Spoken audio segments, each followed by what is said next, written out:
Good morning. আমি মিতা। নতুন একটা সকালে নতুন একটা ব্লগে তোমাদের সবাইকে স্বাগত জানাই। আজ হচ্ছে সোমবার আর এখন বাজে সকাল 7:45 মতন হবে। আমি না ঠিক মতন ঘড়িটা দেখিনি যে কটা বেজেছিল। তো প্রস্কার মতন আজকেও কিন্তু আমি সকাল 5টায় ঘুম থেকে উঠে পড়েছিলাম আর 5:30টার থেকেই কিন্তু সংসারের কাজগুলো শুরু করে দিয়েছিলাম। কিন্তু ওই ব্লগ শুরু করতে করতে আজকে কিন্তু 8টায় বেজে গেল। কেন কি আজকে কিন্তু সকাল থেকে আমি ব্লগ শুরু করিনি। সকালে যে সমস্ত কাজকর্মগুলো সেগুলো কিন্তু আমি ক্যামেরার ওপারে করে নিয়েছি। আর এখন এই যে পুজো দেওয়ার সময় কিন্তু শুরু করলাম। তো এখন থেকে আমার ব্লগটা তোমরা দেখতে থাকো। আশা করছি ব্লগটা তোমাদের খুব ভালো লাগবে। তো সকাল সকাল সমস্ত কাজকর্ম কিন্তু কমপ্লিট করে নিয়েছি। একদম পুরো সমস্ত কিছু কাজ হয়ে গেছে। তারপরে কিন্তু আমি স্নানটাও সেরে নিয়েছি। আর সকাল সকালে আমি কিন্তু স্নান না সেরে পুজোর কোনো কাজই করি না। সেই জন্য স্নানটা সেরে ওইদিকে আমি কি করলাম বলো তো, ঠাকুরের সামনেটা একটু সুন্দর করে মুছে নিয়ে এলাম। আমি কিন্তু সকালে ঘরটা মুছেছি, কিন্তু আমি ওই ঠাকুরের সামনেটা কিন্তু ওই আলাদা একটা কাপড় আছে সেটা দিয়েই কিন্তু মুছিনি। ওখানে কিন্তু আমি ওই আমার যে মোছাটা আছে ওই মোছাটা দিয়ে আমি কিন্তু মুছি না। আমি ওই আলাদা একটা কাপড় রেখে দিয়েছি, সেটা দিয়েই কিন্তু আমি ঠাকুরের সামনেটা মুছে নিই। এটা কিন্তু আমার রোজগারি কাজ। মানে ঘর যদি আমি রোজ নাও মুছি, তাও কিন্তু ঠাকুর পুজো দেওয়ার সময় ওইখানটা ওই কাপড়টা দিয়ে আমি মুছে নিই। তারপরে এই দেখো চলে এসেছি ঠাকুরের সমস্ত বাসনপত্র নিয়ে মাজার জন্য। এই দেখো বুনু, তুমি আমাকে একবার কমেন্ট করেছিলে না আমি যেন খালি পায়ে ঠাকুরের বাসনগুলো মাজি।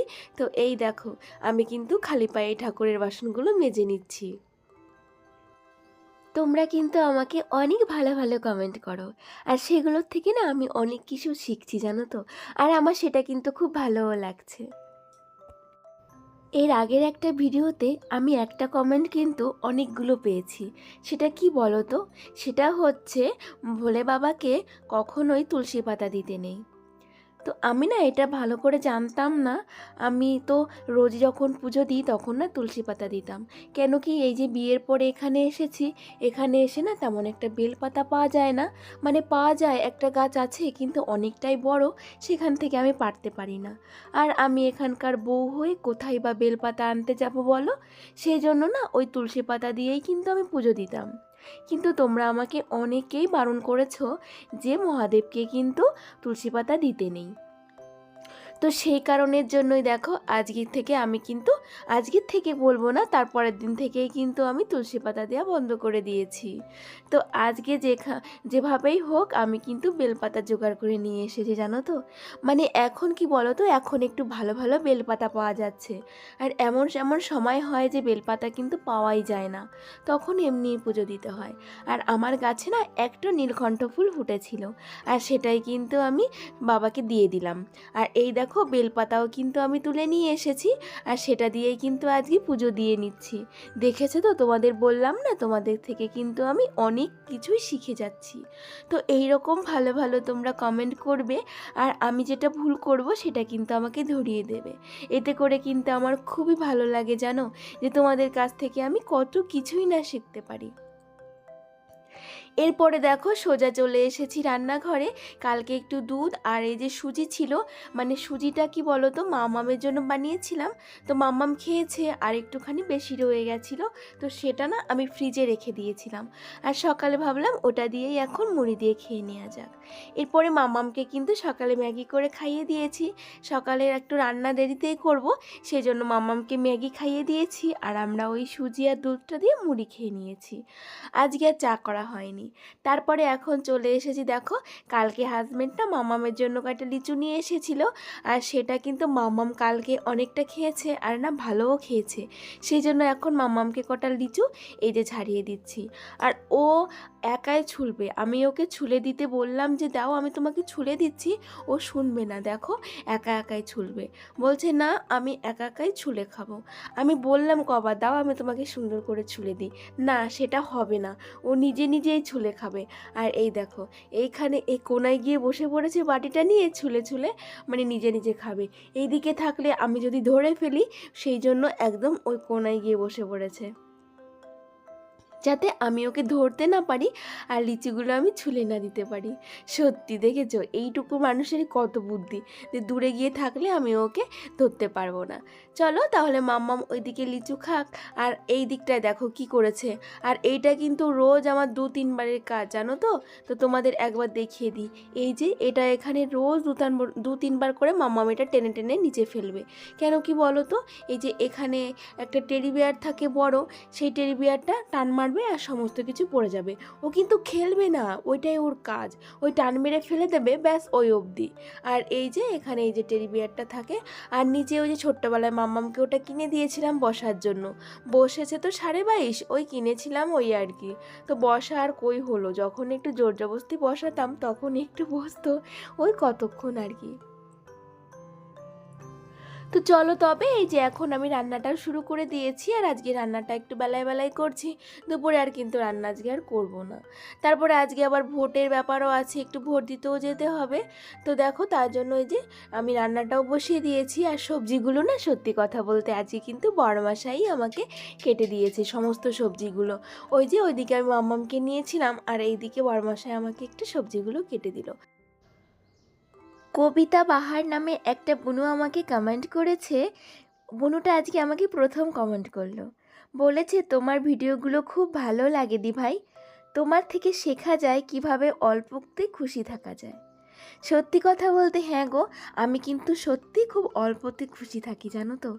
আর এটা হচ্ছে আমার হাজবেন্ডের জন্যই হয়, জানো। তুমি যদি দরিদ্র থাকো না, তবেও কোনো আসে যায় না, যদি স্বামী যদি ভালো থাকে আর যদি চরিত্রবান থাকে, তাহলে না অল্পতে খুব খুশি থাকা যায়। আমার তো সেটাই মনে হয়। আর এই যে আমি অল্পতে খুশি থাকি, এটা একদমই আমার স্বামীর জন্য, মানে আমার হাজবেন্ডের জন্য।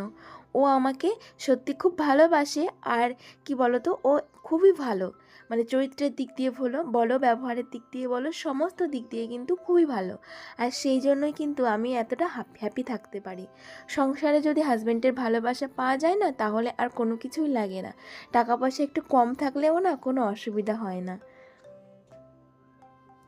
তো চলো তোমার প্রশ্নের উত্তরটা দিতে দিতে না, এইদিকে আমরা আবার বেরিয়ে পড়েছিলাম ভোট দিতে। আমি ভোট দিয়ে নিয়েছি, তারপরে এই যে মামামকে নিয়ে এখানে একটা সাইডে আশ্রম আছে, সেখানেই চলে এসেছি। আর এই যে মামাম না এখানে কি সুন্দর খেলা করছে। এটা কিন্তু আমাদের বাড়ির পাশেই আছে, জানো তো, বেশি একটা দূর না। তো ওইখান থেকে তারপর বেরিয়ে এসে আমরা আবার চলে এলাম আমাদের এখানেই না একটা গান হচ্ছিল, ওই এক নাম গান বলে এগুলো। এখানে ওই যে হরে কৃষ্ণ বলে ওই গানটা হচ্ছিল। তো ওই আশ্রমটার থেকে বেরিয়ে এসে আবার এখানেই চলে এসেছি। তো সত্যি বেরোই না একদিন বেরিয়েছি সেহেতু বর্মশাই বললো চলো আজকে একটু লেট করেই বাড়ি যাওয়া যাক, সমস্ত জায়গায় ঘুরে তবেই বাড়ি যাই। তো আমি একটু তাড়াহুড়া করছিলাম যে বাড়িতে যাব, বললো না চলো আজকে একটু দেরি করেই যাই, কোনো অসুবিধা নেই। তো এখানে এসে আমরা একটু দাঁড়িয়েছিলাম, দেখছিলাম। আর মাম্মাম না খুব খুশি ছিল, সেই জন্যই আর একটু বেশি টাইম কিন্তু আমরা এখানে দাঁড়িয়েছিলাম। তারপরে দেখছি পাশেই না খাবার দিচ্ছিল। এখানে 3-4 দিন ধরে গান শুরু হয়েছে, আমরা কিন্তু এখনও আসিনি। আমাদের কিন্তু বাড়ির পাশেই এটা, জানো তো, বেশি দূর নয়। তো এই দেখো এখানে কিন্তু খাবারও দিচ্ছিল, আর এনরা কিন্তু খুবই যত্ন সহকারে খাবার দিচ্ছিল। আর ওইদিকে ওই যে বড়মশাইয়ের প্লেট, আর এইদিকে কিন্তু আমার আর মাম্মামের প্লেট। মাম্মামের জন্য আলাদা থালা নিইনি, মাম্মাম এখান থেকেই খেয়ে নেবে। আর আমাদের কিন্তু অতটা খিদে পাইনি, কেন কি দুপুরে আমরা খেয়েছি। আর এখন ওই সন্ধ্যা কটা বাজে, 7টা মতন বেজে গেছে, 7:45 মতন বাজে। তো আর এইদিকে বড়মাসে আমাদের একটু ভিডিও করে দিচ্ছিল, আর আমি বলছিলাম ছবি তুলতে, আর ও একটু ভিডিওই করে ফেললো। তো চলো তাহলে কোনো অসুবিধা নেই। আর এখানে দেখো আস্তে আস্তে কিন্তু ভালো সুন্দর লোকজনই হয়ে গেছে, আর কত সুন্দর খেতেও দিচ্ছে। এখানকার সবার ব্যবহারও কিন্তু অনেকই ভালো, জানো তো, মানে সবাইকে খুব যত্ন সহকারেই কিন্তু খেতে দিচ্ছে। আমার কিন্তু খুবই ভালো লেগেছে, জানো। তো যাই হোক, আজকের ব্লগটা কিন্তু আর বেশি আমি বড় করব না, এখানেই শেষ করে দেব। তোমরা সবাই ভালো থেকো, আমরাও সবাই ভালো আছি। তোমাদের সবাইকে